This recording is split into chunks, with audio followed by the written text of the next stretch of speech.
Kiro Remon! Kiro! Dito tayo, Kiro, sa second floor. 1, 2, Hi, Kiro. Alam Hello mo po, ba, good mamang, si afternoon. Kiro, alam mo ba, nahiwalay siya sa mga kapatid niya. Yes po. Tapos, nagtrabaho siya para lang mapag-aral ulit yung mga kapatid niya. Oh, nakakagulat. Oh. At ngayon, ha, Oh. katulong niya rin yung iba niya kapatid para Aba, pag-aralin galing ang naman. iba niya mga kapatid. Para pag-aralin yung mga bata Oo. pa. Opo. Nasaan Ilan yung pa- mga iba mong oo. kapatid na katulong? Bali, mo? anim po kami. Tapos, yung may tatlo po kaming students. And yung sumunod po sa akin, tapos yung pangatlo po naming babae na parehas po silang nasa Qatar. So ako po, nag-Baguio po ako. Pare-parehas po kaming malayo sa Pangasinan kung saan po andun po yung family namin.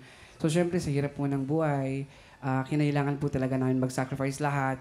Siyempre malungkot po. Alam niyo naman po as a family, ba? Masarap po sa pakiramdam yung magkakasama kayo lahat. Nagtatrabaho po kayo. Tas pag sa Pilipinas po kasi uuwi po kayo magkakasama tas sa family po eh. Pero kapag nasa ibang bansa po, hindi po kayo makakauwi agad. So sobrang hirap. Pero sakripisyo lang po para sa Ganun family. talaga.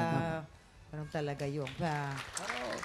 Pero at least nakita mo yung bonding ng family nila. Yes no? po. Ayun. So, tignan natin kung anong masasabi ng ating mga inampalan. Ganda ng kantang pinili mo, Michael Bolton. Range, nandun din, may range din. Napansin ko yung may placement ka na ginagawa na hindi throat or hindi mo siya pinipilit abutin. Actually, natuwa ako doon na tama yung technique. Although hindi pa ganun ka-polished or hindi ganun kumbaga yung term na batak. Hindi pa ganun ka-batak yung technique. Pero nandun, nagagawa mo siya. Kaya naaabot mo siya. Siguro yung napansin ko, yung phrasing. May tendency ka na you cut the words too soon. Naririnig ko siya sa ibang genre, parang country.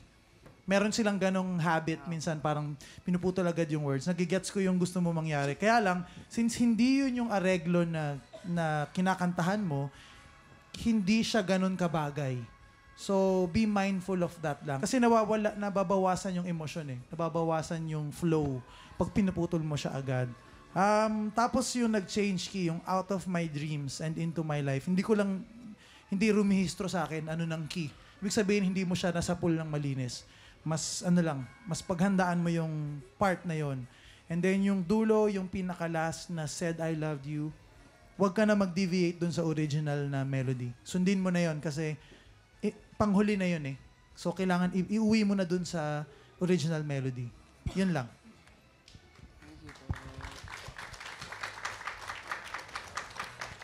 Kiro, Ay po. napansin ko na medyo pag kinakanta mo yung lyrics, parang nakapigil yung pag-pronounce mo ng mga words. Kailangan siguro konting buka pa ng bibig para mas malinaw yung pag-pronounce ng mga salita. May mga parts pa na medyo hindi pa nasasapul. Dun sa part naman na bago mag-change key, yung out of my dreams and into my life, you want, yung part na yon, kailangan siguro, instead of gawin mo yung sarili mong style doon, siguro stick ka muna doon sa original. Kasi, pag nag-iba ka, tapos mag-change key, mas mahirap. Okay? Yung ibang parts naman banggit na ni Daryl, so hindi ko na kailangan ulitin pa. Yun yung mga hindi pa na nabanggit at yun ang mga napansin ko. Ayan, maraming salamat sa ating mga inampalan. Ito na po ang ating susunod na kalahok. Kaloy, alisunurin.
pinanood mo hanggang sa dulo itong video na ito, abay, very good ka. For more happy time, watch more TikTok Lock videos on our official social media pages and subscribe to GMA Network official YouTube channel.